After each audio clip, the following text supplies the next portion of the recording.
When I asked my grandson Jake, "Will you teach me Facebook?" He was 16 and gave me a strange look, asking, "Grandpa, what are you going to do on social media?" I said, "I'm just curious." 3 weeks later, someone named General Robert Miller started sending me messages where Jake warned me, "This is a scam, Grandpa." But I said, "Maybe it's real." Within 2 months, I sent $8,500 where Jake intervened by setting up a fake FBI profile, tricking the scammer, and finding his real identity. But here's the real secret.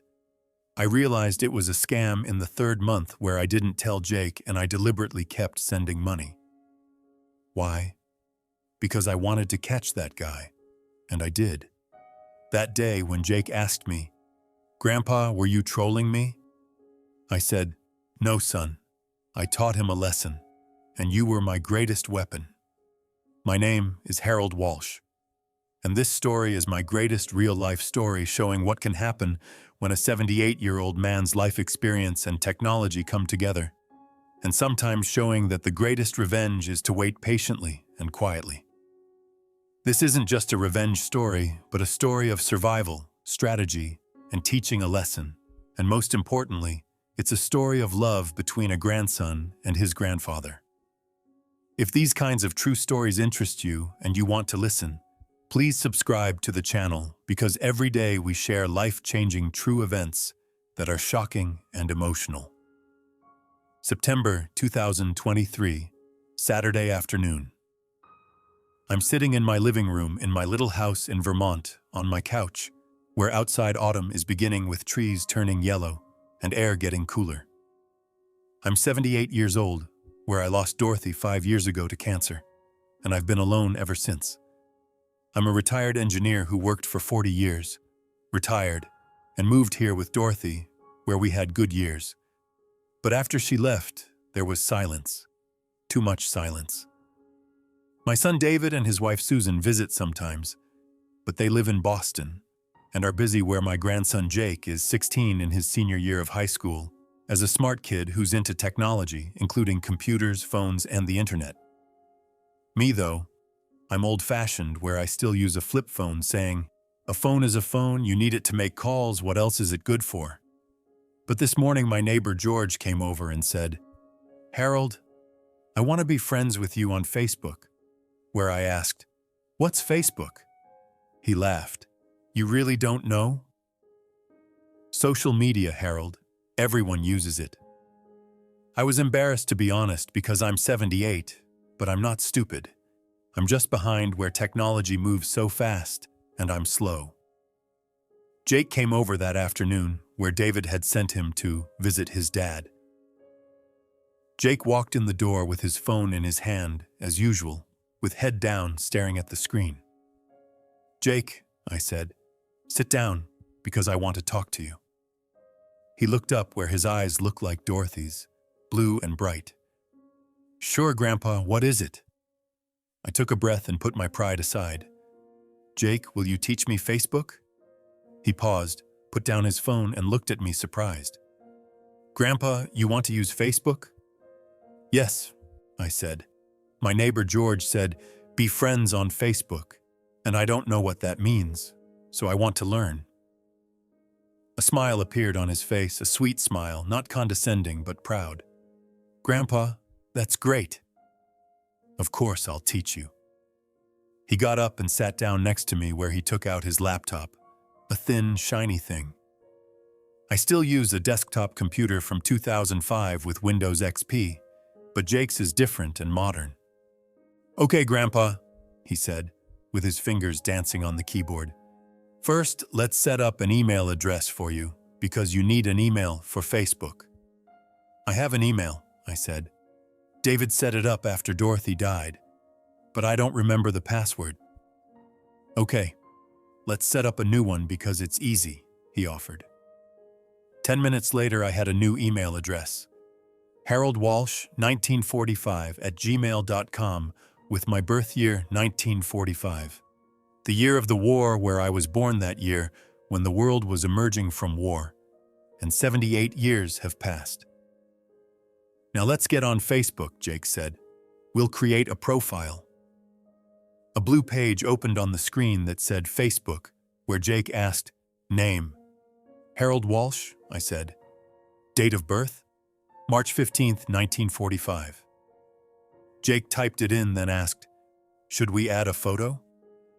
I hesitated because I don't like having my picture taken where Dorothy did, and she always tried to photograph me while I would run away. But now maybe it's okay. "No," I said. "I won't put a photo up. Not for now." Jake nodded in agreement. "Okay, Grandpa. Profile ready. Now add friends." "How do you do that?" I asked. "Look," he said, pointing to the screen. "There's a search bar at the top where you type in a name, find the person, and press the Add Friend button." "Okay," I said. "I'll look for George." "What's George's last name?" he asked. "Miller, George Miller."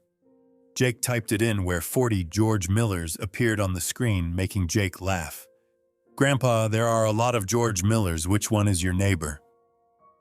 I looked where I didn't recognize any of them because they were all different. Then I recognized one from his profile picture showing George in his garden smiling. "This one," I said, pointing. Jake clicked, "Send friend request," and clicked. 2 minutes later came notification where George had accepted. "Hi, Harold. You're finally on Facebook," he had messaged. My heart raced with a strange feeling of happiness where I saw George and saw his message as if he were in the room, but he wasn't because he was on the screen. "Jake," I said with my voice trembling, "this is amazing." Jake smiled. "Isn't it?" Social media, Grandpa, connecting with people. That day, Jake taught me Facebook for 2 hours, including how to post, how to comment, and how to send messages where I took notes by writing them down on paper, the old-fashioned way. Open Facebook, click the blue icon, send a message, Messenger in the top right corner. Jake laughed. "Grandpa, you're taking notes?"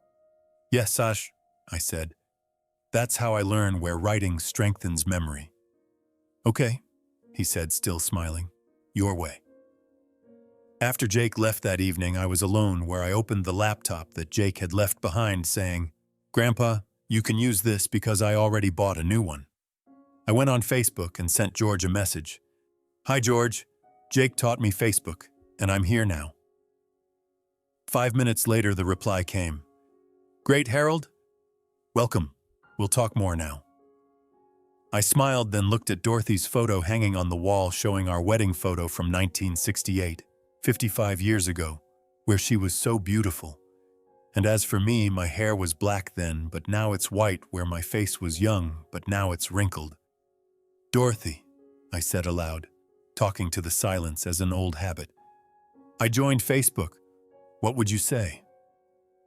"You'd say, 'Harold, you're not good with technology.' But look, I learned."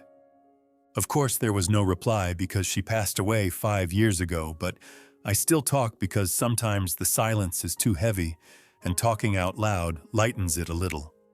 That night, I went to bed happy because I had learned something new at 78 years old. And maybe, just maybe, I wouldn't be so alone anymore. But I didn't know that 3 weeks later, everything would change. Friday evening, 3 weeks later. After dinner, I'm in my living room logging into Facebook on my laptop, where I'd gotten used to it over the last 3 weeks by checking Facebook for half an hour every evening. I messaged George. I found my old friend Bill, whom I hadn't seen in 40 years, and who now lives in Florida, and I like neighbor Linda's cat photos. It's fun, but at the same time it's superficial with just photos and short messages without deep conversations. Not like talking with Dorothy for hours about life, dreams, and fears. Still, it eases my loneliness a little. That evening, a notification pops up showing a red dot in the top right corner. One new message, and I click on it. The message is from someone I don't know. Or I look at the profile photo showing a man who looks to be in his 50s, wearing a military uniform, handsome with serious eyes, and his name is Robert Miller. The message reads, "Hello, Harold. I saw your profile where I read that you are a retired engineer, and I also have an engineering background. My name is Robert, Army General currently serving abroad in Afghanistan, where I would like to meet you, and I hope my message hasn't bothered you. I paused, read it, and read it again. My first thought? Who is this? I don't know him. Why did he send me a message? My second thought. General? Afghanistan? He seems like a serious man. My third thought. Maybe he really wants to meet where maybe we have things in common because I was an engineer and so is he. I replied, Hello, Robert. Your message didn't bother me where, yes, I am a retired engineer who worked for 40 years in electrical engineering. So what kind of engineer are you? Send. And I waited. 5 minutes later, the reply came. I'm civil engineering, but now I'm serving as a commander in the Army where I've been in the military for 25 years. Afghanistan is a tough place, Harold, but duty is duty, so what are you doing after you retired? I wrote, I don't do much where I stay at home, and I lost my wife 5 years ago, so I live alone where my grandson Jake comes sometimes. How about you? Do you have a family? Reply, I'm sorry about your wife, Harold, where I'm a widower too because my wife died of cancer 10 years ago. I have children, 2 of them, but they're grown up living their own lives where I'm here alone doing my duty. And sometimes I feel very lonely. My heart sank because this man is like me, where he lost his wife and is alone on duty. I wrote, I understand loneliness too, Robert, because it's hard, but talking helps, so we can write to each other if you want. Reply, thank you very much, Harold. You're a good man, and I'll write again tomorrow, because I have duty now, so good night. Good night, Robert. I closed the laptop and was pensive because this man, Robert, was strange but at the same time familiar and lonely, just like me. Maybe he could be a friend. I went to bed that night, but I had a doubt in my mind, a small doubt. Why would a general send a message to me, someone he doesn't know? But I pushed the doubt aside, telling myself, maybe he's just looking for a friend. Maybe he really is lonely. I slept, but that little doubt didn't go away where it stayed in the back of my mind, waiting. October 2023, the next 2 weeks. Robert and I messaged every day in the mornings over coffee and in the evenings after dinner, where our conversations were superficial at first about the weather, life, and the past, but then they deepened. One day Robert wrote, Harold, can I tell you something? I haven't told anyone, but I'm tired of this place where I've served in the Army for 25 years, and I've seen a lot including war, death, and pain. I want to retire now, but the Army won't let me go saying one more assignment, but I just want peace. I read it where my heart ached, because this man seemed real, tired, and traumatized. I wrote, Robert, I understand you where I was also very tired when I was working, and the last few years were especially difficult. But when I retired, I found peace as a quiet life. Maybe difficult, but peaceful, so you should retire too, and make time for yourself. Reply, thank you, Harold. You're a good listener where I wish we could talk face to face, but it's too far. So maybe someday. I smiled, because maybe he really could be a friend.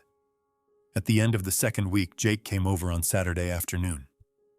Grandpa, he said, how's Facebook going? Fine, thanks, I said. I'm talking to friends.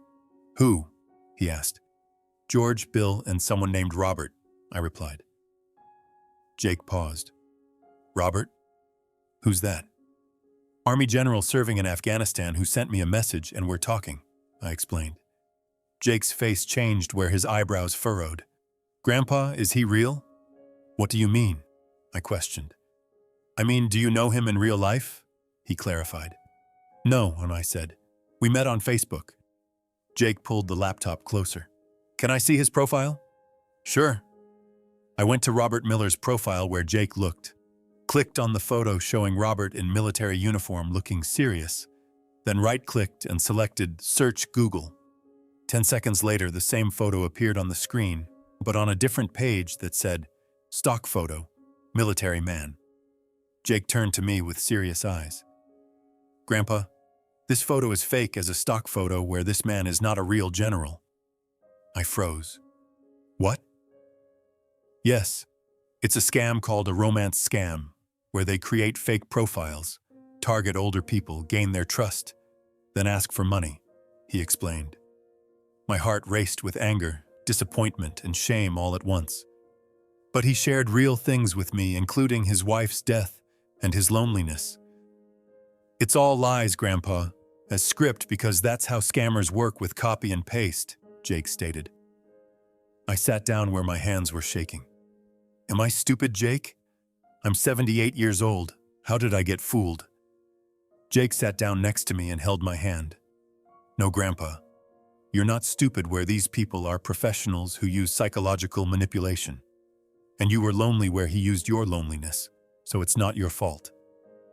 I nodded, but inside I was burning with shame, anger, and something else, a feeling I couldn't quite define yet. Revenge? No, deeper than that. A desire to teach him a lesson, because this man used me where he used my loneliness and Dorothy's loss, and I want to teach him something, but I didn't know how yet. Jake said, Grandpa, please don't respond to him anymore and block him. Okay, I said, but a voice inside me said, not yet. Don't block him yet, because maybe there's an opportunity. That night after Jake left, a new message came from Robert. Harold, today was a very hard day where I lost a friend in the attack, and I'm so sorry, because I want to talk to you since you give me strength. I read it where anger rose. Lies, all lies. You didn't lose a friend. You just want money from me. But I didn't write back where I waited, because that voice inside me said, Harold, be patient, because he'll ask for money sooner or later, and then you'll be ready. I replied, Robert, I'm so sorry, because loss is hard, and I understand. So let's talk if you want. Fake empathy, but strategic, because I knew the game now, and I had started playing too soon. Week 4, Tuesday evening, 9:30 p.m. I'm sitting at my laptop where it's snowing outside as Vermont winter is coming early, and the house is quiet with just the ticking of the clock and the soft hum of the laptop. A message comes in from Robert where I hear the notification sound, that familiar ding. And now when I hear that sound, a strange feeling comes over me showing anger and curiosity both. I open the message. Harold, I need to tell you something where I'm so embarrassed, but I have no one else and I have to talk to you. Here it comes, just like Jake said. He's going to ask for money. My hands hover over the keyboard where my heart is beating normally with no excitement and no panic because I was ready, and I've been waiting for this for 2 weeks. I write, Robert, what happened? Is there a problem? 30 seconds later, the answer comes. Harold, I'm in a very difficult situation where my army pay is late because this is Afghanistan, and the banking system is a mess, and my pay will be 10 days late. But I'm out of my medication as blood pressure medication, where the doctor said, don't stop, it's dangerous. But the clinic at the base doesn't sell medication, where they only provide treatment, so I need to go to the city to get it from a pharmacy, but I have no money.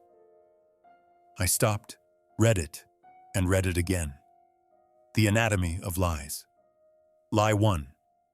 My army pay is late, where the U.S. Army never delays pay, especially for generals, and I'm a former engineer who knows government systems, so this is impossible. Lie 2.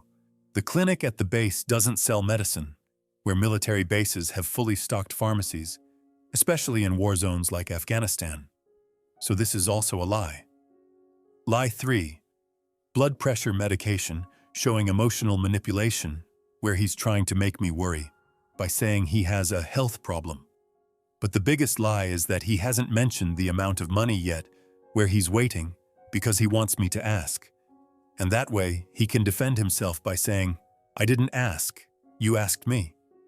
He knows the game well, and so do I. I write, "Robert, this is very serious because health is important, so how much do you need for the medication?" I deliberately bring up the money issue because I want to put him at ease where I don't want him to be suspicious. Answer: Harold, thank you so much for your concern where the medicine is around $500. And I know it's a lot of money, but my paycheck will come in. 10 days and I'll pay you back right away, I swear. And if it weren't for you, I don't know what I would have done. $500 as first request for testing purposes, where if I give him the 500, the next requests will be bigger. And that's their strategy. Start small, gain trust, then increase. But what do I say to him now? Should I say yes, send the money, and start the game? Or should I say no and end it now? I got up, went to the kitchen, drank a glass of water, and thought. Dorothy's photo is there on the fridge in a small frame taken in 1985 where she was 42 and I was 40 at a picnic smiling. "Dorothy," I said aloud, "what should I do?" Of course she didn't answer, but I heard her voice in my head, that sweet, calm voice. "Harold, you always think strategically. Trust your instincts." What were my instincts saying? This guy is using you, Harold. But you can use him too, where if you send him money, he'll relax. He'll ask for more. He'll make more mistakes, and you can catch him. But how would I catch him? I'm a 78-year-old man where I'm not the FBI and I'm not the police. I'm just a retired engineer. Then Jake came to mind. Jake, 16 years old, tech genius, because if anyone can catch this guy, it's Jake. But how do I tell Jake? "Jake, I'm going to send money to a scammer, but here's the plan." No, Jake won't allow it, saying, "Grandpa, have you lost your mind?" Then I won't tell Jake, not yet, where I'll start this alone and I'll bring Jake in at the right time. I went back to the laptop, sat down, and took a deep breath. I wrote, "Robert, I can send you $500, but on one condition. You pay me back immediately in 10 days when you get your paycheck." Send. My heart raced where I had taken the first step, and there was no turning back now. 15 seconds later, the reply came. "Harold, you're an angel. God bless you. Yes, I swear I'll pay you back in 10 days, every penny, and you're saving my life, so how will you send it? May God protect you." Is interesting because Nigerian scammers usually try to appear very religious to gain trust. I write, "I can send it via Western Union, but I don't know how, so I'll go to the bank tomorrow and ask." Reply, "Thank you so much, Harold. Let me know tomorrow where I'll give you the recipient's information, including name and address, and you'll go to Western Union, give it to them, and send the money because it's very easy." "Okay, Robert. I'll take care of it tomorrow." "Good night, Harold. You're a true friend." "Good night."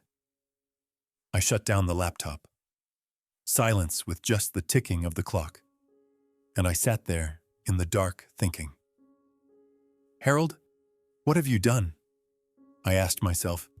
"You're 78 years old, and you're going to send money to a con artist, where if Jake finds out, he'll go crazy. And if David finds out, he'll send me to a nursing home." But at the same time, there was excitement inside me because for the first time in 5 years since Dorothy, I had a purpose. This man was trying to use me, but I was going to use him. And in the end, he would learn his lesson. But first, I needed patience. Wednesday morning at 9 a.m. I went to the bank, a small bank in the center of our town, where the teller Linda knew Dorothy and knew me. "Good morning, Mr. Walsh," she said, smiling. "How are you?" "I'm fine, Linda," I said. "I have a question. How do I send money with Western Union?" Her expression changed where the smile faded. You want to send money? To whom? To a friend, I said, deliberately vague. Mr. Walsh, she said with her voice tinged with concern. Western Union is often used for scams, so are you sure you know this person? I was expecting this question. Yes, an old friend who's in a tough spot, and I want to help him, I said calmly. Linda hesitated, then asked, How much are you sending? $500. A long silence, then, Mr. Walsh, I'm sorry, but I have to ask to be responsible. Did this person contact you online? She was looking me in the eye, and I was lying because for the first time on this trip, I was lying directly to someone. No, Linda, I said. He's an old friend, and I've known him for a long time. A lie, but a necessary lie. Because if I had told the truth, Linda wouldn't have let me send the money, and my plan would have fallen apart. Linda nodded. Okay. Recipient's name and address? I looked at Robert's message on the phone where Jake had bought me a smartphone instead of a flip phone saying, Grandpa, you can read messages on the phone too. Message. Recipient name, David Johnson. Address, Lagos, Nigeria. I read it where David Johnson is a fake name, not Robert Miller, because scammers never use their real names. David Johnson, I said to Linda. Lagos, Nigeria. Linda's eyebrows furrowed. Nigeria? Mr. Walsh, Nigeria is a scam center, so are you sure? Yes, I said, unable to hide the determination in my voice anymore. I'm sure. Linda took a deep breath. Okay, but Mr. Walsh, I have to warn you. This money may not come back, and if this is a scam, we won't be held responsible. I understand, I said. We filled out the form showing $500 plus $25 processing fee equals $525 withdrawn from my account. The transaction is complete, said Linda. This is your MTCN number where you give this to the recipient and they can collect the money with this number. MTCN 12345678890 as a code like this. Thank you, Linda. I left the bank where the cold air hit my face and it had snowed with the ground white showing Vermont winter. I got in my car and sat down where my hands were on the steering wheel shaking. Harold, I said to myself, you just threw $525 away where that money isn't coming back, and you know that. But at the same time, I had taken a step where the first phase of the plan was complete. I took out my phone and texted Robert. The money has been sent. MTCN 12345678890. Hope this helps. I started the car and drove home. 10 minutes later, the reply came. Harold, God bless you. You saved my life. I'll pay you back in 10 days, I promise. I read it and smiled, but it was a bitter smile. No, Robert, I said aloud, alone in the car. You won't pay me back because this is your game, but I'm going to ruin your game. I got home, opened my laptop, and looked at Robert's profile where I examined it again. Profile created 4 months ago in July 2023. Only 10 friends showing all elderly women where I'm an elderly man, which is unusual. No posts, which is suspicious because real people post. And 1 photo as stock photo. This profile is 100% fake. But the real question, what is this man's real identity? Where does he live? What is his real name? And most importantly, how can he be caught? I didn't know these things. Not yet. But I knew that Jake would know. 2 days later, Friday evening. Jake came for a weekend visit where he was smiling when I opened the door, but his eyes were worried. Hi, Grandpa, he said, coming in. Hi, Jake, how are you? I'm fine, how are you? I'm fine, I said, as a lie because there was a storm inside me, but I didn't show it. We went into the living room where Jake saw the laptop open on Facebook.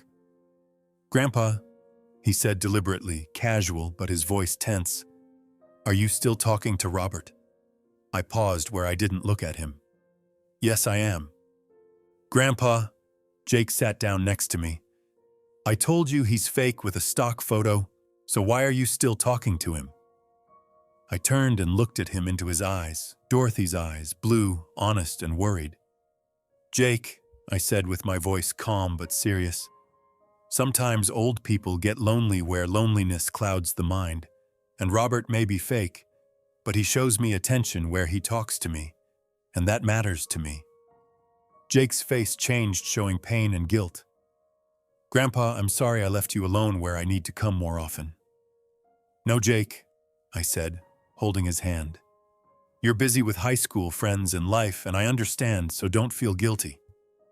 But Grandpa, that man is using you. I know, I said. Jake was shocked. You know? Yes, I'm not stupid, Jake, because he's fake and I know. Then why do you keep talking to him? He questioned. I paused, thinking, should I tell him the truth now and explain the plan? No, not yet. Because Jake wouldn't allow it. Because Jake, I said slowly, sometimes knowing something is fake doesn't stop it, where sometimes loneliness is stronger than reason. A lie, but a necessary lie. Jake sighed.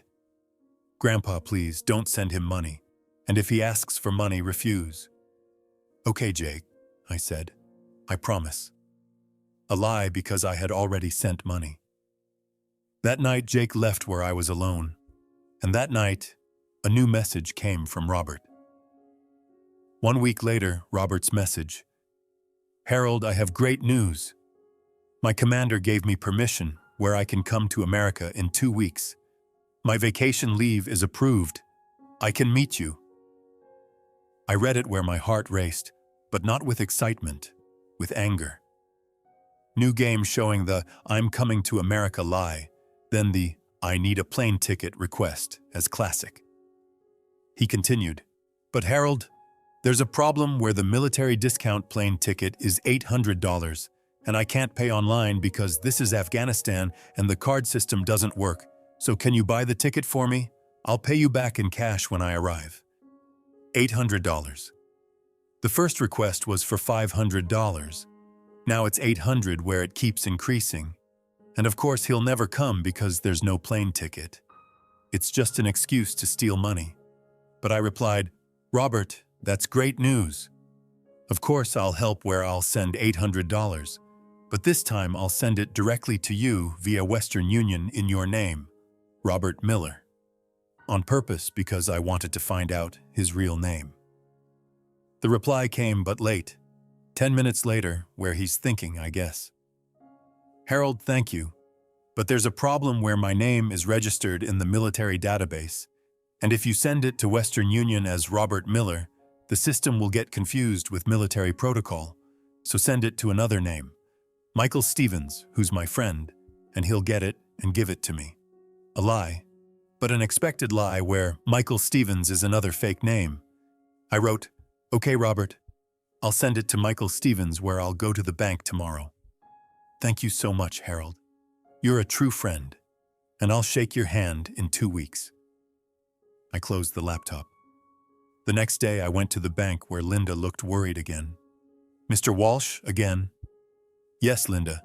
$800 to Michael Stevens, Lagos, Nigeria. Linda paused. Mr. Walsh, Nigeria again with more money, so please tell me the truth. Is this a scam? I looked at her where Linda was well-meaning and trying to protect me. Linda, I said calmly, I know what I'm doing. But Mr. Walsh, Linda, I said with my voice now firm, it's my money where I decide how to spend it, so please process the transaction. Linda sighed. Okay, but I'm noting this in the record. I warned you. Note it, I said. $800 plus $30 fee equals $830 sent where total so far. 525 plus 830 equals $1,355. I went home and sat down where my hands were shaking. Harold, I said to myself, have you lost your mind? You sent $1,355 where that money is gone and it won't come back. But then I looked at Dorothy's photo. Dorothy, I said, what am I doing? I'm sending money to a scammer, but I want to catch him, so is that right? Of course there was no answer, but in my head came Dorothy's voice. Harold, you always see your plans through to the end, so if you started it, finish it. I'll finish it, I said aloud, but first I have to tell Jake. Week 2, Saturday afternoon. Outside, a snowstorm shows one of the harshest days of the Vermont winter, where the wind is pounding against the windows and the trees are swaying, but it's warm inside where I'm sitting in front of the fireplace with the fire crackling. Jake arrived where my mom Susan dropped him off, saying on the phone, Dad, there's a snowstorm. Jake will stay with your grandfather, and I'll pick him up tomorrow. Good, because I needed to talk to Jake. A long talk. Jake came into the living room with hot chocolate in his hand, where he brought some for me too. Here, Grandpa. It'll warm you up. Thanks, Jake. He sat down next to me where we looked at the fireplace silently, as the fire danced, filling the room with orange light. Grandpa, Jake said, breaking the silence, I want to ask you something, but don't get mad. I turned to him, us. Ask Jake, I never get mad. He took a deep breath. Are you still talking to Robert? I paused because there it was, the right time. Yes, Jake, I said. I am. His face darkened. Grandpa, I told you. Jake, I said, raising my hand. Stop and listen to me because I'm going to tell you something. But first, promise me you'll listen to the end with no interruptions. He hesitated. Okay. I took a deep breath, then began. Jake, I sent Robert money. He froze where his eyes widened. What? Stop, I said. You promised you'll listen. His jaw clenched, but he nodded. The first time was 10 days ago with $500 for medicine money. Then I sent again 4 days ago with $800 for a plane ticket, where total is $1,355. Jake jumped up. Grandpa! What did you do? Jake, sit down, I said, where the authority in my voice stopped him. I'm not finished yet. He sat down, but his hands were clenched and his face flushed, showing angry, and rightfully so. Jake, I said slowly, weighing each word, I knew that man was fake by the 3rd week before you showed me the stock photo, where I did my own research with reverse image search and Google, everything, and I knew. Jake's mouth fell open. But why did you send him money? Because Jake, I said, leaning toward him and looking into his eyes, I want to get him caught. Silence with just the crackling of the fireplace. What? Jake whispered. I said, want to catch this guy where I want the police to catch him. I want him to go to court, and I want him to go to jail. But the police can't catch him because this guy is abroad, probably in Nigeria. And to catch him, you need evidence, including real ID, address, and phone number. I sent him money so he'd relax where he'll want more. He'll make more mistakes, and you, Jake, you'll find him. Jake looked at me, showing shock, confusion, and something else, admiration. Grandpa, he said with his voice trembling, you made a plan? Yes, Jake, I said. A plan. But without your help, this plan won't work because you're the tech genius where I'm just the bait. Jake shook his head, trying to believe. Grandpa, this is crazy. I know. You lost $1,355. I haven't yet, I said. If he gets caught, the money can be recovered. But Grandpa, there's no guarantee. No, I said, there's no guarantee. But Jake, listen to me. This man isn't just using me where he's using hundreds of people, including old people and lonely people. And I've been so lonely since I lost Dorothy, Jake, where this man used my loneliness by manipulating me, saying, my wife died, I'm lonely too, where he used my pain, and I want to make him pay for that. My voice broke where for the first time on this trip I was showing my emotions. "Grandpa," Jake said with his eyes welling up, "I understand you, but this is dangerous, and if he figures it out—" "He won't," I said, "because I'm a good actor where I'm 78 years old playing the role of the naive old man, and he believes me, and you're going to hack him." Jake fell silent where he thought for a long time. Then, "Grandpa, if I help you, and if my mom and dad find out, they'll go crazy." "They won't find out," I said. "It's our secret." "And if we fail?" "Then," I said, "I'll lose $1,355, but at least I'll have tried." Jake looked at me with a long, deep look. Then he smiled, a small but genuine smile. "Grandpa," he said, "do you know you're crazy?" "Maybe," I said, "but sometimes madness is stronger than reason." Jake stood up and held out his hand. "Okay, I'll help you, but on one condition. You tell me everything, including every message and every detail, where nothing will be secret." I shook his hand. "It's a deal." And in that moment, something changed where Jake wasn't just my grandson anymore. He was my partner. Jake took out his laptop where we put it on the table and both looked at the screen. "Okay, Grandpa," Jake said. "Tell me everything. When did it start? How much money did you send? And to which names?" I told him every detail. First message, 4 weeks ago from General Robert Miller. First request, 10 days ago, $500 to recipient David Johnson, Lagos, Nigeria.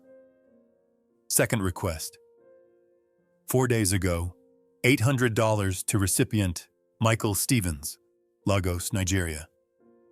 Total, $1,355. Jake took notes, then looked at the Robert Miller profile and examined it. "Grandpa," he said, "this profile is very simple as amateur-level scam, but effective because the target audience, the elderly, don't know technology." "I know that now," I said. "Okay," Jake said. "Now let's make a plan where our goal is to find this guy's real identity, including name, phone, and address. So how are we going to do that?" He thought while running his fingers over the keyboard. "There are 2 methods," he said. "First is IP trace, where if he opens a link, we can capture his IP address. But that's difficult because he's probably using a VPN." "What's a VPN?" I asked. "Virtual private network that hides your IP address where most scammers use it." "What's the second method?" Jake smiled. "Social engineering, tricking them into giving up their real information." "How?" "Grandpa, have you heard of scam baiting?" "No."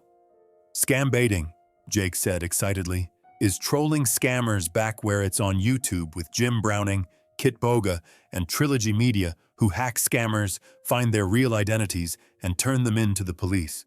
Can you do that?" "I can try," he said, "but I need your help where you have to make him trust you and tell him you want to send more money. But big money like $5,000 or $10,000 because when he sees big money, he'll get excited and he'll get careless." $10,000? I said, shocked. "No, Grandpa," Jake said. "You won't actually send it, where you'll just pretend to send it. And for the transfer, I'll send him a link as a bank transfer link, where he'll open the link and I'll capture his IP address." "But you said he uses a VPN." "Yes," Jake said. "But sometimes when they see big money, they get careless where they turn off the VPN for speed, or they use their phone which doesn't have a VPN. And that's when we catch them." I thought about it showing riskier, but maybe it'll work. "Jake, listen, I said. I trust you. Let's do it." The next day, Jake and I sat down at the laptop and prepared the plan where Jake created a fake bank transfer page that looked real but was actually an IP logger, so whoever opened that page would have their IP address recorded. "Grandpa," Jake said, "now you'll send Robert a message saying, 'Robert, I want to send you more money, $10,000, but this time not via Western Union, but a direct bank transfer because it's safer.' And he'll agree. Then you'll send him this link where he'll open it and we'll capture the IP. Okay, I said, where my hands were shaking from excitement and fear, both. I wrote a message to Robert. Robert, I thought about it after talking to you where you're a very good friend of mine, and I want to help you because I know the Army is tough with low pay, so I want to send you $10,000 from my retirement savings. But Western Union is expensive where I pay a fee every time. So this time I want to do a bank transfer because it's safer and free of charge. So will you accept? Send. My heart was racing where we waited with Jake and I staring at the screen. 5 minutes later, the reply came. Harold, this is incredible. You're an angel. Yes, bank transfer is great, so how do we do it? Jake smiled. Gotcha. I typed. My bank sent me a link where you'll click on this link, enter your bank details there, and the money will come directly to you. So here's the link. I copied the fake link Jake had prepared and pasted it. https://secure-banktransfer-verification.com/transfer/confirm. Send. We waited where another screen was open on Jake's laptop showing the IP logger dashboard. If he clicks that link, we'll see it here. Silence with just the ticking of the clock. 1 minute passed, 2 minutes, 3 minutes. Jake. Grandpa, maybe he got suspicious. Be patient, I said. Wait. 5 minutes later, a notification popped up on Jake's screen. IP logged 105.112.45.xxx, location Lagos, Nigeria. Jake jumped up. We got him! Really? I said with my heart racing. Yes! We got the IP address, Lagos, Nigeria, and more. Device info, Android phone, Chrome browser where he didn't use a VPN. He was careless, Jake exclaimed. My eyes welled up because for the first time our plan was working. Jake, I said with my voice trembling, what do we do now? Now, Jake said with his fingers flying over the keyboard. Using this IP address, I'll find the ISP provider. And then, if we're lucky, I might find a phone number or account information.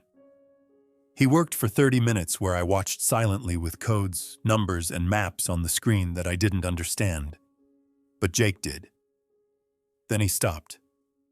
Grandpa, I found something. What? He pointed to the screen. ISP provider, MTN Nigeria, and the account holder's name is Chukwudi Okafor. Chukwudi Okafor? I said, is that his real name? Probably, Jake said. ISP accounts require real names where this guy isn't Robert Miller, but Chukwudi Okafor, who lives in Lagos. I sat down where my head was spinning. Jake, we found him. We're not done yet, Jake said. Now we need more information, including phone number and address. But Grandpa, this is a good start. I couldn't sleep that night where lying in bed staring at the ceiling I thought, Chukwudi Okafor. Now there was a name, a person, a criminal, and I was going to catch him. 3 days later, Jake came up with a plan. Grandpa, now we'll put more pressure on him where I'll create a fake FBI profile as Agent James Cooper, and I'll send Robert, that is Chukwudi, a message from that profile threatening him by saying FBI investigation where he'll panic, he'll make a mistake, and he'll give up more information. But Jake, I said, is that legal? Impersonating the FBI? Jake paused. No, Grandpa. Technically, it's a federal crime, but I'm a kid with good intentions, so if I get caught, I'll probably just get a warning, that's all. Jake, I don't want to put you in danger. Grandpa, he said, looking me in the eye, you lost $1,355 where this guy is scamming hundreds more people, so if we don't stop him, who will? He was right. Okay, Jake, I said, do it. Jake created a new Facebook profile. Name, Agent James Cooper. Profile photo, stock photo of FBI badge with Photoshop. Cover photo, FBI headquarters. Bio, Special Agent FBI Cyber Fraud Division. protecting Americans from online scams. He made the profile believable with fake posts, fake friends as bots, and fake case files. Then, as Agent James Cooper, he messaged Robert Miller. "Mr. Miller, this is Agent James Cooper, FBI Cybercrime Division, where we have received multiple reports of fraudulent activity associated with your Facebook account. You are currently under investigation for wire fraud, 18 U.S. Code Section 1343, impersonation of military personnel, 18 U.S. Code Section 912, and elder financial abuse, so if you do not respond within 24 hours, an international warrant will be issued for your arrest, and this is your final warning. Send." Jake and I stared at the screen where we waited. 3 hours later, a reply came from Robert Miller, but this time there was panic in the message. "Who is this? I don't know what you're talking about where I haven't done anything wrong." Jake smiled. "Gotcha. Now let's squeeze him." Agent James Cooper replied, "Mr. Miller, or should I say, Mr. Chukwudi Okafor.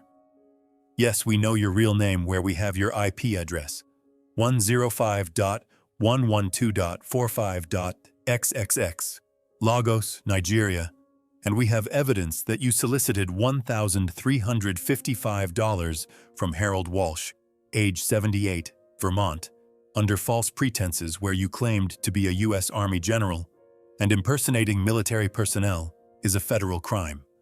Wire fraud across international borders carries up to 20 years in prison, where you have two options. 1. Cooperate by providing your full identity, phone number, and returning the money where we will reduce charges, or 2. Continue lying where we issue an international warrant, and Nigerian EFCC will arrest you with extradition to U.S., so choose wisely. Long silence of 30 minutes. Then response. Please, I am sorry where I will return the money, so don't arrest me, and what do you want? Jake jumped up. There, he confessed. Jake, I said breathless, keep going. Jake wrote, provide the following information within 1 hour. 1. Full legal name. 2. Phone number. 3. Physical address. 4. Copy of national ID, and if you comply, we will negotiate reduced charges, but if you refuse, warrant issued immediately. Send. We waited where my heart was beating so fast, I felt pain in my chest. Harold, calm down, I told myself. Don't have a heart attack now. 45 minutes later, the message arrived with everything inside. My name, Chukwudi Okafor. Phone, +234 803 XXXXXXX. Address, 15 Ajagunle Street, Ajagunle, Lagos, Nigeria. ID, photo showing Nigerian national ID card with Chukwudi's photo and all details. Jake and I stared at the screen silent in shock. Grandpa, Jake whispered, we got everything. My eyes were filling up where my hands were shaking, as for the first time in 2 months, I cried silently, with tears rolling down my cheeks. Jake, I said with my voice breaking, we did it. Jake hugged me where for the first time he was acting like an adult, and I wasn't just his grandfather, but his friend. What do we do now? I asked. Now, Jake said, we go to the real FBI. Next day, Monday morning, Jake and I are sitting in the car parked in front of the FBI office where the building is large, gray, and official with Federal Bureau of Investigation written above the door. My heart is racing where I'm 78 years old, but I've never been to an FBI office, so I'm scared, but at the same time I'm determined. Grandpa, says Jake just as nervous as I am, are you sure? Maybe we can do this online because there's ic3.gov. No, Jake, I say. I want to go in person where I want to show them everything, and if we do it online, maybe they won't take it seriously. Jake shakes his head. Okay, but Grandpa, one thing. I impersonated the FBI, which is illegal, so maybe they'll arrest me. I hold his hand. Jake, you're 16 with good intentions and they'll understand. And if there's a problem, I'll take responsibility because I said, do it. Grandpa? No, Jake. It's my plan and my responsibility where you just helped me. We get out of the car where it's cold with December snow on the ground and our breath visible. We go inside to reception with a young woman in uniform. Good morning, she says. How can I help you? I say with my voice trembling, want to report a scam, internet fraud. Okay, sir, she says. Your name? Harold Walsh. One moment, I'll call someone. We wait 10 minutes, then a man comes in his 40s wearing a suit with serious face. Mr. Walsh? I'm Special Agent Michael Torres. Come on in and let's go to my office. Agent Torres's office shows a small room with a desk, a computer, and the FBI logo on the wall where Agent Torres sits down and we sit across from him. Mr. Walsh, he says, tell me what happened. I take a deep breath and start where I tell him everything. I logged into Facebook 2 months ago. General Robert Miller sent me a message. We talked for 4 weeks. He asked for money, first $500, then $800, a total of $1,355. I sent it. But then, with my grandson Jake's help, we found his real identity. Chukwudi Okafor, Lagos, Nigeria.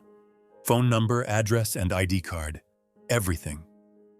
Agent Torres listens and takes notes, but there's an expression on his face showing suspicion. When I finish, he asks, Mr. Walsh, how did you get this information? Jake and I look at each other. I say, my grandson Jake is good with technology and he found it. Agent Torres turns to Jake. Young man, how did you find it? Jake swallows. I sent a link, caught the IP address, found the ISP provider, and got the account holder's name. And how did you get Chukwudi's phone, address, and ID card information? Silence. Jake answers with his voice trembling. I created a fake FBI profile named Agent James Cooper, where I sent Chukwudi a message. I threatened him by saying FBI investigation, and he got scared and gave me his information. Agent Torres paused, put down his pen, and looked at us with a long, serious look. Young man, he said with his voice cold, you impersonated the FBI? Yes, sir, said Jake with head bowed, but only... Impersonating the FBI, said Agent Torres, is 18 U.S. Code Section 912, a federal crime with up to 3 years in prison. My heart stopped. Agent Torres, I said, standing up. Please, he's a kid with good intentions where I told him to do it. So if anyone is to be blamed, it's me. Agent Torres raised his hand. Mr. Walsh, please sit down. I sat down where my hands were shaking. Agent Torres sighed.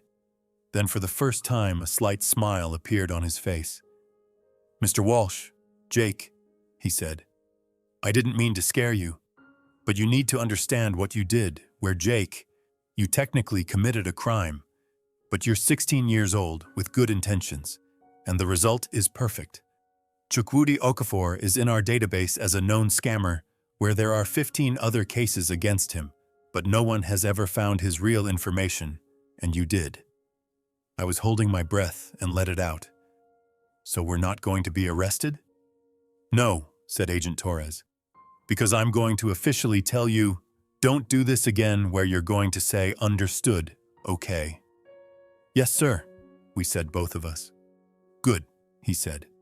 Now get to work where I'm going to pass this information on to our counterparts in Lagos, the EFCC, the Economic and Financial Crimes Commission, and they will conduct an operation to arrest Chukwudi. Really? I said with my eyes welling up. He'll be caught? I can't guarantee it, Agent Torres said. International crimes are complicated, but we have a chance, especially since your evidence is very strong, where Chukwudi gave up his own information, which is like a confession. Jake asked, what about Grandpa's money? If Chukwudi is caught, Agent Torres said, And if we can get the money back, it will be returned to Mr. Walsh, but that will take time, maybe 6 months, maybe a year. I understand, I said. But honestly, the money didn't matter anymore, because what mattered was that man being caught. Mr. Walsh, Agent Torres said, looking at me, I have a question. Why did you do this? Why did you go to such lengths? Most people, when they lose money, give up. But you mounted an operation. I paused, then answered as it came to me. Agent Torres, I'm 78 years old, where I lost my wife Dorothy 5 years ago. And since that day, I've been very lonely, where this man Chukwudi took advantage of my loneliness by saying, I'm a widower too, my wife died, where he used my pain to steal money. And I didn't just want to save my own money, but I wanted to stop him, because if I didn't stop him, he would find the next elderly person, the next lonely person who would suffer too. And I don't want that. Agent Torres was silent, then nodded. Mr. Walsh, what you did was very brave and very smart, where even we at the FBI sometimes forget how strong elderly people can be, and you taught me a lesson. My eyes were welling up. Thank you, Agent Torres. I thank you, he said. Now give me all the evidence, including screenshots, messages, IP logs, and Chukwudi's ID card photo. Everything. Jake pulled out the USB drive. It's all here, sir. Agent Torres took the USB. Perfect. I'll review these and send them to the EFCC, where I'll stay in touch with you and keep you updated on any developments. Thank you, I said. We stood up and shook hands, where as we walked toward the door, Agent Torres called out, Mr. Walsh, Jake, one last thing. If anyone tells you old people can't keep up with technology, tell them this story because you're amazing. We stepped outside where the cold air hit our faces, but I felt warm because a fire was burning inside me. We got in the car where I sat down behind the wheel, but I didn't move and just sat there staring. Grandpa? Jake said. Are you okay? I turned and looked at him where my eyes were full. Jake, I said with my voice breaking. We caught him. Not yet, Grandpa, he said, but soon. Yes, I said, soon. Then I rested my head on the steering wheel and cried, where for the first time in 2 months, I felt relieved as all the stress, all the fear, and all the anger were coming out with my tears. Jake put his hand on my shoulder, where he didn't say anything, but just stood there with me. And in that moment, I understood. I wasn't alone because Jake was there, and together we could move mountains. After going to the FBI, we had to wait where Agent Torres said, it will take time. And it did. January 2024 came when Agent Torres called. Mr. Walsh, we contacted the EFCC where they found Chukwudi, and he's under surveillance, so an operation is being planned. February 2024 brought another call. Mr. Walsh, the operation has been delayed where the EFCC has other priorities and Chukwudi hasn't been caught. Yet. But they haven't given up. March 2024 brought silence where 3 weeks passed with no news. I was worried, thinking maybe they failed and maybe Chukwudi escaped. Jake said, Grandpa, be patient because these things take time. But patience is hard because every day I checked Robert Miller's profile on Facebook, showing still active and still online, which meant Chukwudi was still free and still scamming people, and I felt helpless. One night, looking at Dorothy's photo, I said, Dorothy, have I failed? I've tried so hard, but he's still free, so maybe I've just wasted my time. Of course, there was no reply, but in my head came Dorothy's voice. Harold, you never gave up, and that's why I fell in love with you. So keep going and be patient. Be patient, I said aloud. Yes, I will be patient. April 2024 came, 7 a.m., when the phone rang showing Agent Torres. Mr. Walsh, he says with excitement in his voice, I have news where Chukwudi Okafor has been arrested. I froze where the phone was in my hand, but the words wouldn't come out. "Mr. Walsh? Are you there?" "Yes," I whispered. "Really?" "Yes. The EFCC raided Chukwudi's house in Lagos yesterday morning, where he was caught, and they found 12 laptops, 40 fake Facebook profiles, and $250,000 in cash at his house where he was part of a scam ring as a team of 6 people with 200+ victims. And thanks to your information, they caught the whole team." My eyes welled up where my hands were shaking. "Well, my money? It's been recovered, showing your $1,355 where the EFCC froze Chukwudi's bank accounts, and the money will be returned. So within 2 to 3 weeks, it will be wire transferred to your account." I dropped the phone on the floor because my hands couldn't hold it anymore, where I cried loudly and uncontrollably. Jake came running. "Grandpa!" "What happened?" I picked up the phone from the floor where Agent Torres was still on the line. "Agent Torres, thank you. Thank you so much." "No, Mr. Walsh," he said. "I'm the one who should be thanking you because you're 78 years old and you caught an international scammer. So if I offered you a job at the FBI, would you take it?" I laughed through my tears. "No, Agent Torres, I'm retired and I'm happy." "I understand.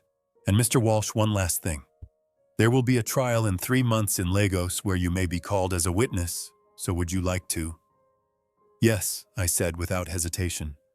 "I'd like to go." "All right, I'll keep you informed." I hung up the phone and turned to Jake. "Jake, he's been caught." Jake hugged me where we both cried tears of joy. That day in my home in Vermont at 78 years old, I let go of the burden I'd been carrying for 2 months because Chukwudi Okafor was no longer free, and I had won. 6 months later, Agent Torres arranged it, showing my and Jake's plane tickets to Lagos, hotel, and security from the FBI budget. I was going to Africa for the first time in my life at 78 years old. Lagos showed chaotic, noisy, and hot as the complete opposite of Vermont, but alive and full of energy. Trial day came at Federal High Court of Nigeria, a large building that was crowded. Jake and I enter the courtroom, where it's hot with no air conditioning and people using fans. Up front in the defendant's chair sits Chukwudi Okafor. For the first time I really see him, not General Robert Miller, but Chukwudi, showing in his 30s, black, medium height, and ordinary looking. Not in a uniform, but an orange prison jumpsuit with his hands cuffed. Our eyes meet for a second, where he looks at me and recognizes me because I had spoken with him for 2 months, where he knew my face since after Dorothy died. I had taken a photo of myself once to send to Jake, and I had shown that photo to Robert at Jake's request, saying, "This is me, Harold." Chukwudi's face changed, showing shock, then fear, because he understood I wasn't just an easy target, but his trap. Court hearing began when the judge entered, a serious elderly woman. Court is now in session. The prosecutor presented the charges against Chukwudi. Wire fraud with 200+ victims, showing total $1.2 million stolen. Identity theft with fake profiles and fake military impersonation. Money laundering where stolen money was converted to Bitcoin. Organized crime as 6-person scam ring. Then witnesses were called, including me. "Harold Walsh, please come forward." I stood up slowly because my knees hurt from old age, but I walked with determined steps. I sat down at the witness stand, where the judge looked at me. "Mr. Walsh, please state your name and age." "Harold Walsh, 78 years old." "Mr. Walsh, please describe your interaction with the defendant, Chukwudi Okafor." I took a deep breath, then began where I told everything. My loneliness after Dorothy's death, joining Facebook, messages from General Robert Miller, 4 weeks of manipulation, my loss of $1,355, but then my plan to catch him with Jake. IP trace, fake FBI profile, and Chukwudi's confession. As I spoke, my voice broke, especially when I mentioned Dorothy.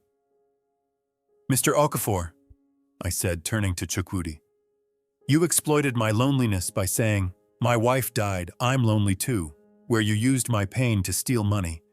But you didn't know I'm not just an old man, but an engineer and a strategic thinker, and I had you caught." Chukwudi hung his head where he said nothing.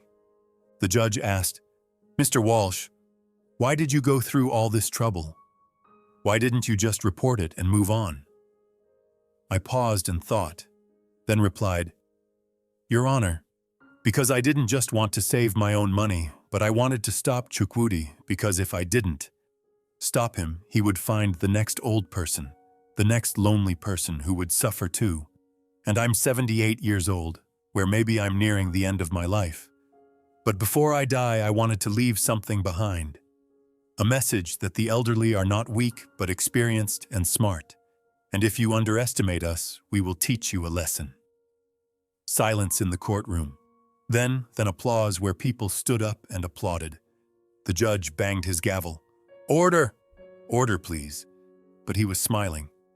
"Mr. Walsh, your courage is admirable, thank you." I stepped down from the stand, where Jake met me and hugged me. The verdict came when the judge turned to Chukwudi. "Mr. Okafor, you have been found guilty on all charges including wire fraud, identity theft, money laundering, and organized crime where your actions have caused immense suffering to over 200 victims, many of them elderly and vulnerable, and you exploited their loneliness, their grief, and their trust.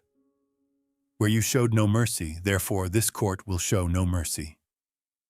Sentencing: 15 years imprisonment with restitution of $1.2 million to all victims. And after serving your sentence, you will be permanently banned from internet access and monitored for life. Court adjourned. The gavel fell. Chukwudi raised his head and looked at me where there were tears in his eyes. And I felt nothing. No pity and no joy. Just peace because justice had been served. We returned to Vermont, showing Jake and me where on the plane Jake slept, but I looked out the window at clouds and blue sky. "Dorothy," I said to myself. "I caught him, Chukwudi, who'll serve 15 years in prison, and I got my money back showing $1,355. But you know the money wasn't important. Where what was important was that I accomplished something, because after you left I was very lonely and aimless. But these last 6 months I had a purpose and I succeeded. So would you be proud of me?" Of course there was no answer, but I felt it showing Dorothy's presence and her warmth, as if she was there beside me. When we got home, Jake's parents, David and Susan, greeted us. "Dad," David said, "you went to Lagos. Why didn't you tell us?" "Long story," I said, smiling, "but a good one." That night came family dinner where I told everyone as David and Susan were shocked. "Dad," David said, "you caught a scammer at 78? "Yes," I said, "with Jake." Susan looked at Jake. "Jake, you impersonated the FBI?" Jake blushed. "Yes, Mom, but it was for a good cause." "That was dangerous," Susan said, but there was pride in her voice. "But it was brave." David looked at me where there was something in his eyes showing admiration. "Dad, I'm proud of you." For the first time in a long time, David said proud to me, where my eyes welled up. "Thank you, son." A year later, Agent Torres called me. "Mr. Walsh, TEDx Burlington would like to get in touch with you, so would you like to give a talk?" "TEDx?" I said. "I'm not a speaker." "Mr. Walsh, your story is inspiring where people need to hear it." I hesitated, then Jake said, "Grandpa, do it because your story empowers older people." "Okay," I said, "I'll do it." TEDx talk came showing how I outsmarted a scammer at age 78, where I'm standing on stage with 500 people in front of me and Jake in the front row smiling. My heart is racing, but I'm ready. "My name is Harold Walsh," I say into the microphone. "I'm 79 years old, And 18 months ago, a scammer tried to steal $1,355 from me. I show a profile of General Robert Miller on the screen. This is Robert showing fake with stock photo where I figured it out in the third week, but I kept sending money. And why? I pause where the audience waits. Because I wanted to catch him. Chukwudi's mugshot appears on the screen. This is Chukwudi Okafor from Lagos, Nigeria, who was caught and sentenced to 15 years in prison, where money was recovered for 200 victims. And how was he caught? Because I was the bait, and my grandson Jake, 16 years old, used technology to find him. I point to Jake, who stands up to applause. What does this story teach you? I ask. 2 things. 1, older people are not weak, but experienced where we have learned from life, and scammers underestimate us, which is their mistake. 2, young and old together, we are strong, where Jake knew technology and I knew strategy, and together we beat a scammer. My voice breaks.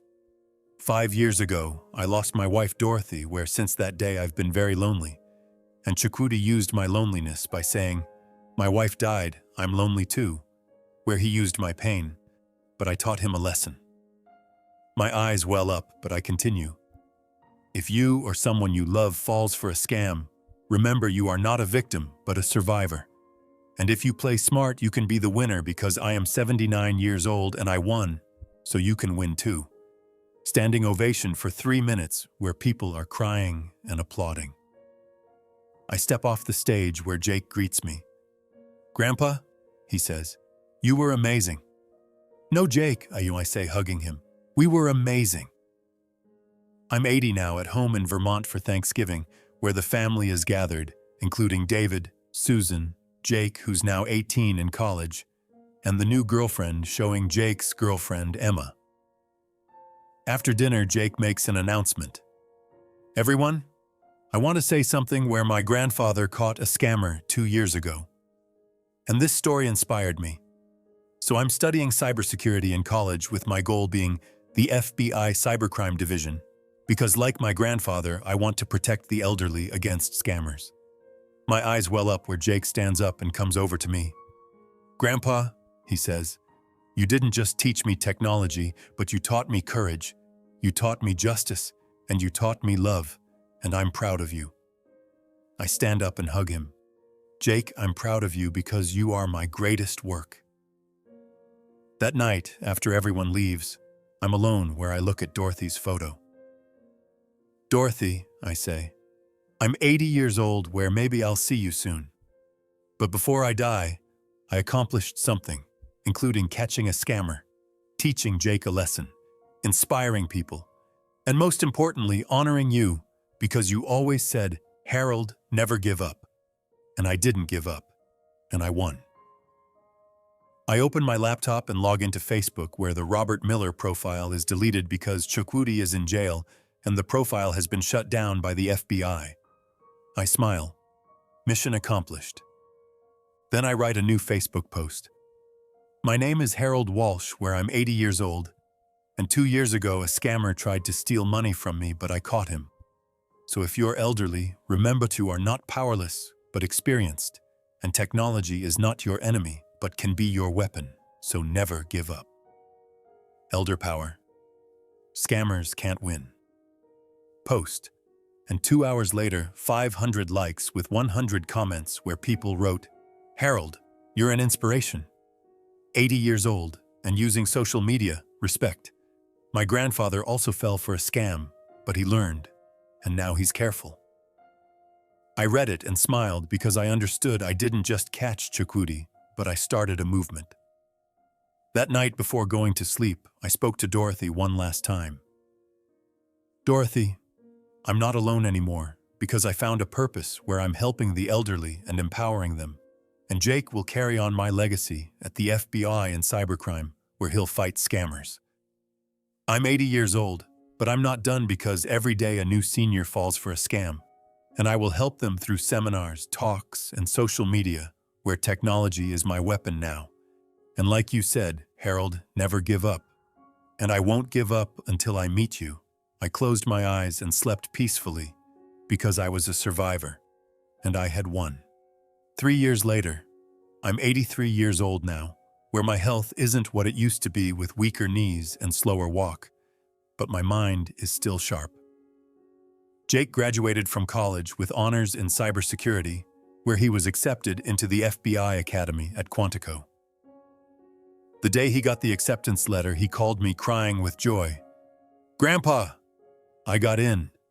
FBI Academy. I'm going to be a special agent." "Jake," I said with my voice trembling with pride, "your grandmother Dorothy and I are so proud of you, and you're going to save so many people just like we saved 200 victims from Chukwudi." "It's because of you, Grandpa," he said. "You showed me that age is just a number, and that one person can make a difference." Today, Jake is in his final week at the academy where tomorrow is his graduation. And Agent Torres called me. "Mr. Walsh, I'll be at Jake's graduation tomorrow. And I wanted to tell you that Jake is at the top of his class with the highest scores in cyber investigations. And we're assigning him to the cyber fraud division, specifically targeting romance scams and elder fraud." My eyes filled with tears. "Agent Torres, thank you for believing in him." "Mr. Walsh, Jake earned this because he has something most agents don't have: real experience catching a scammer, and we need people like him." That night, I'm sitting in my living room looking at Dorothy's photo where next to it now hangs a framed newspaper article. 78-year-old Vermont man catches international scammer, inspires movement to protect elderly. "Dorothy," I say aloud as I always do, "our grandson is going to be an FBI agent tomorrow. And do you remember when he was 16 helping me catch Chukwudi? Now he's 21 and he's going to catch hundreds more scammers. And this is our legacy, yours and mine." I pick up my laptop where I'm now running a Facebook group called Elder Power Against Scams, with 50,000 members, all elderly people learning how to protect themselves from scammers. Every week I post tips, share stories, and host live Q&A sessions where people from around the world join to learn. Tonight's post: my grandson Jake graduates from FBI Academy tomorrow, where he'll be fighting scammers full-time. And this started because an old man refused to be a victim. So remember, you are never too old to fight back. You are never too old to learn technology. And you are never too old to make a difference. Stay vigilant, stay informed, and stay powerful. #, Elder Power quote. Within minutes, the comments pour in, quote, "Harold, Jake is going to save so many people," quote. "You inspired my 82-year-old father to learn computers, thank you. This group saved me from losing $5,000 to a scammer last month." I smile because this is what matters. Not the money I recovered, not the fame from TEDx, but the lives we're protecting every single day. Tomorrow I'll fly to Quantico with David and Susan to watch Jake receive his badge where Agent Torres will be presenting it. And he told me there's a surprise planned, but he won't tell me what it is. As I prepare for bed, I take one last look at Dorothy's photo. Tomorrow, Dorothy, tomorrow our grandson becomes an FBI agent. And you would be so proud because we raised David right. David raised Jake right. And now Jake will raise awareness right. And this is how legacies are built. Not through money or possessions, but through values passed down through generations. I'm 83 years old, where I don't know how much time I have left.